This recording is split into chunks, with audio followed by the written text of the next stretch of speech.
Picture this. You have been walking faithfully every morning for years. Your neighbors see you out there, rain or shine. You feel proud of your commitment to staying active.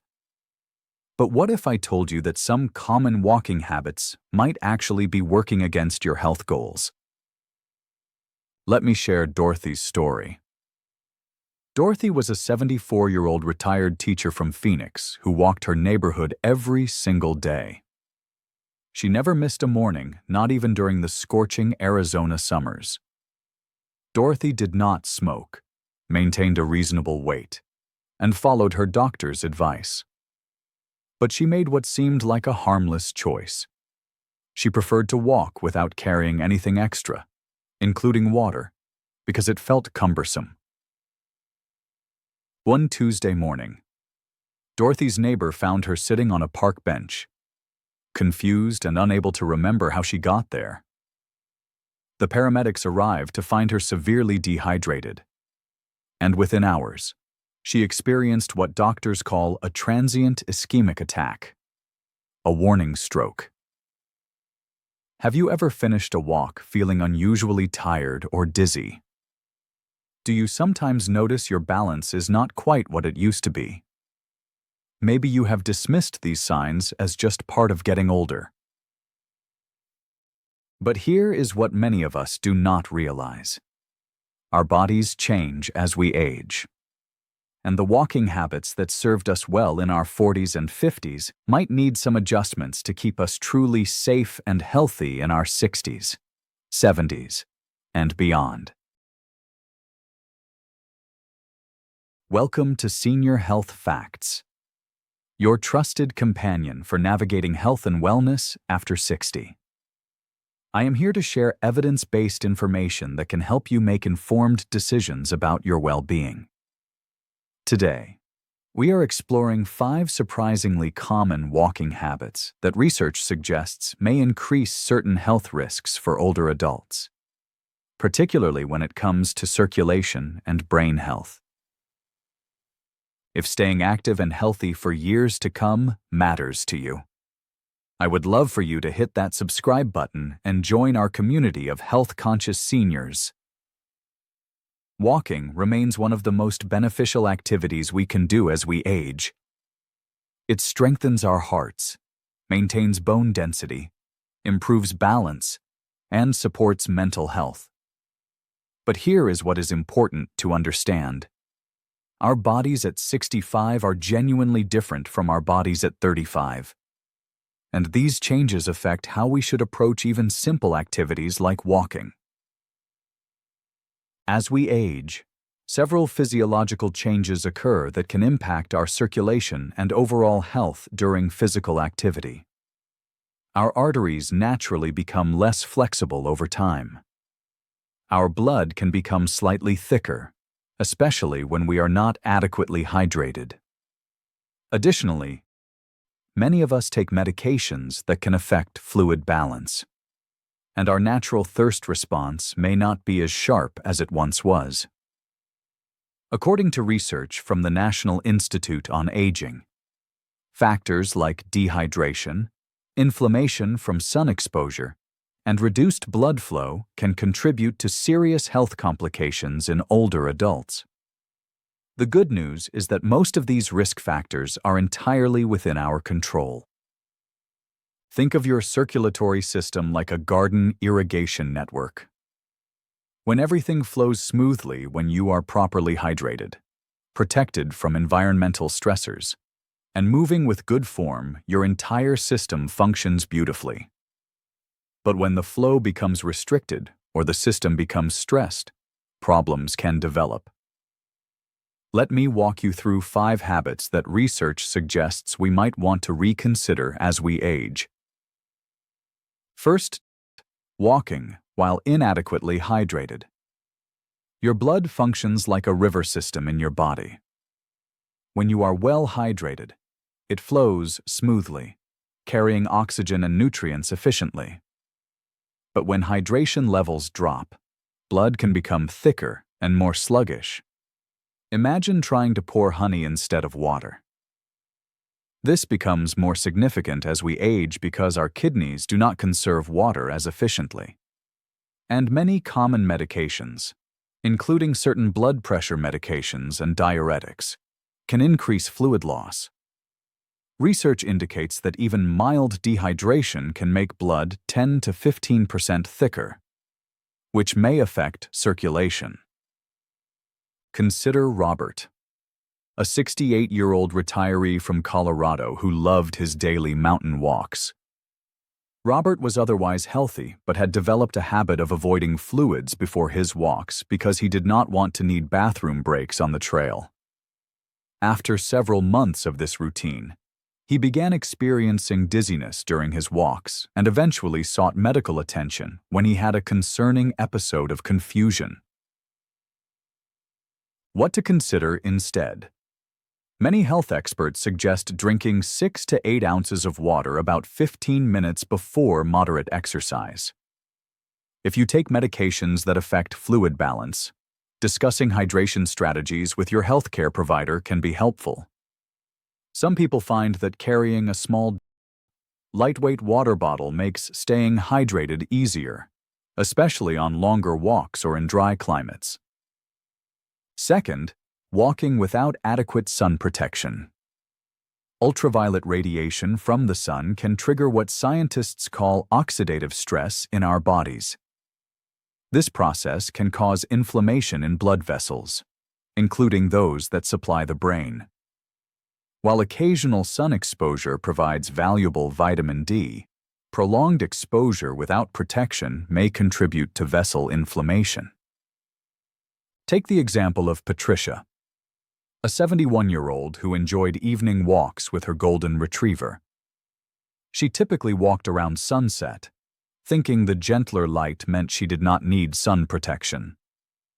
However, even during these times, UV rays can be present, especially in areas with high altitude or reflective surfaces like water or concrete. After months of unprotected walks, Patricia noticed increased fatigue and occasional headaches. When she started using a wide-brimmed hat and wraparound sunglasses, she found her post-walk energy levels improved noticeably. What to consider instead?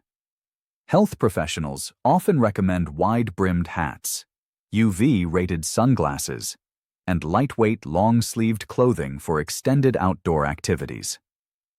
The American Academy of Dermatology suggests that UV rays are typically strongest between 10 a.m. and 4 p.m. So timing walks earlier or later when possible may be beneficial. Third, walking alone without any safety communication. While independence is valuable, walking alone without any form of communication or check-in system can pose risks, particularly because early signs of health issues can be subtle and easy to dismiss. Consider the experience of Frank, a 73-year-old who prided himself on his solo morning walks through his suburban neighborhood. One morning, Frank began feeling slightly confused and noticed his left arm felt unusually heavy. Thinking he was just tired, he sat on a bench to rest. Fortunately, a neighbor noticed him sitting there much longer than usual and stopped to check on him. That conversation led to Frank getting prompt medical attention for what turned out to be early stroke symptoms.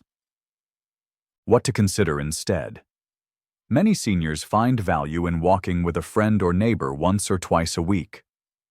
Others use technology solutions like smartwatches with emergency features, or simply let a family member know their planned route and expected return time.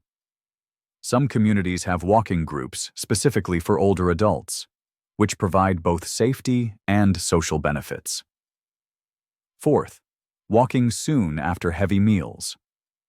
When we eat, our digestive system requires increased blood flow to process food effectively. If we engage in physical activity too soon after eating, our muscles also demand blood flow, which can create competing demands on our circulatory system. This became apparent to Helen, a 69-year-old who enjoyed post-dinner walks with her husband. Helen typically ate dinner around 6 p.m. and walked by 6:30 p.m. She began noticing that these walks left her feeling more fatigued than her morning walks, and occasionally she felt lightheaded. When she started waiting longer after dinner before walking, these symptoms decreased significantly. What to consider instead? Many health professionals suggest waiting 60 to 90 minutes after substantial meals before engaging in brisk walking. This allows your digestive system to handle its primary work without competing with your muscles for blood flow. For people with diabetes, timing becomes even more strategic. Many find that walking 2 hours after meals helps with blood sugar management while avoiding digestive discomfort. Fifth, walking with poor posture. The way we hold our heads and shoulders while walking can affect blood flow through the carotid arteries in our necks. When we look down constantly or round our shoulders forward, we may inadvertently compress these important blood vessels. This was illustrated in the case of William, a 76-year-old who had developed a habit of looking down while walking to watch for uneven pavement.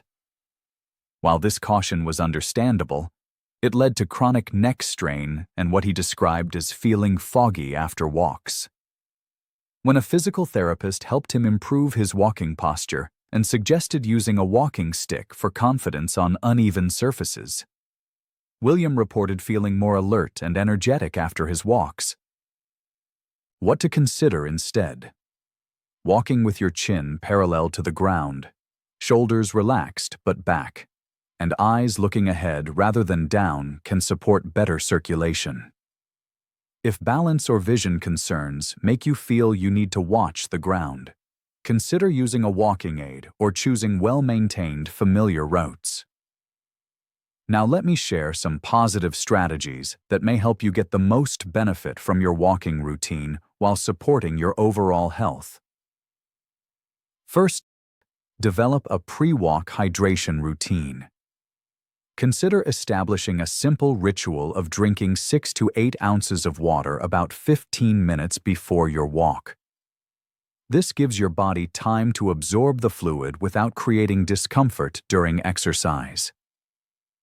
Research published in the Journal of Nutrition in 2024 found that proper hydration before exercise helped maintain optimal blood viscosity in older adults, potentially supporting better circulation. The study participants who followed consistent pre-exercise hydration showed improved circulation markers compared to those who did not. Second, invest in quality sun protection. Consider this an investment in your long-term health. Wide-brimmed hats that shade your face, neck point, and ears, along with wraparound UV-rated sunglasses, can significantly reduce UV exposure during outdoor activities.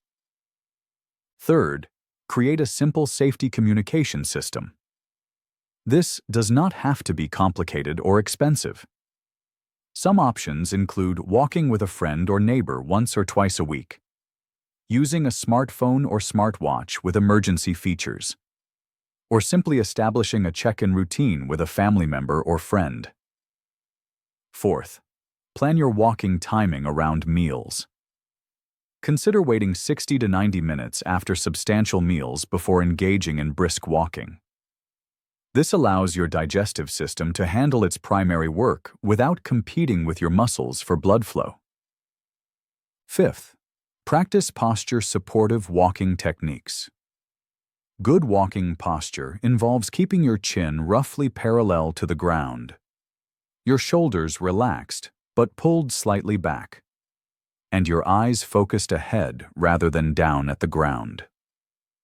Let me tell you about Eleanor, a 73-year-old grandmother from Michigan who came to one of our community health talks last year. Eleanor had been an avid walker for decades, but over the past 2 years, she had begun to dread her daily walks.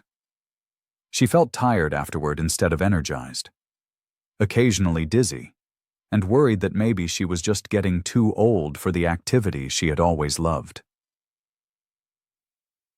Eleanor decided to try just 2 small changes. She started drinking a glass of water 15 minutes before her walks, and she invested in a good sun hat and sunglasses. Within 2 weeks, she noticed she felt less fatigued after her walks. After a month, she realized she was actually looking forward to her morning routine again. 6 months later, Eleanor sent us a photo of herself at a local 5K walk event. Not competing, just participating and enjoying every step. She was not suddenly 20 years younger, and she had not discovered a fountain of youth. She had simply made small evidence-based adjustments that allowed her body to function more optimally during the activity she loved. You deserve to feel strong, confident, and energized by your physical activities, not depleted by them. Your commitment to staying active is admirable and important. Sometimes, small adjustments can make all the difference in how we feel and function. Here is my challenge for you. Choose just one strategy from today's discussion and try it for 1 week. Maybe it is that pre-walk glass of water. Maybe it is improving your posture. Or maybe it is reaching out to a neighbor to walk together once this week. Whatever you choose, I would love for you to make a commitment by commenting below. I choose to change specific habit. When we make our intentions public, we are much more likely to follow through. Plus point, you will inspire others in our community who might be considering the same change. 1. Ready to walk smarter and feel better. Hit that subscribe button and click the notification bell so you never miss our discussions about staying active, healthy, and independent as we age. And here is something special. If this information was helpful to you, please share this video with 3 friends over 60. Small changes spread through communities, and your friends deserve to feel their best too. Your future self will thank you for the small steps you take today. Everything we have discussed today is intended for educational purposes to help you make informed decisions about your health and wellness. I always encourage you to work closely with your doctor or healthcare provider before making significant changes to your exercise routine or health habits.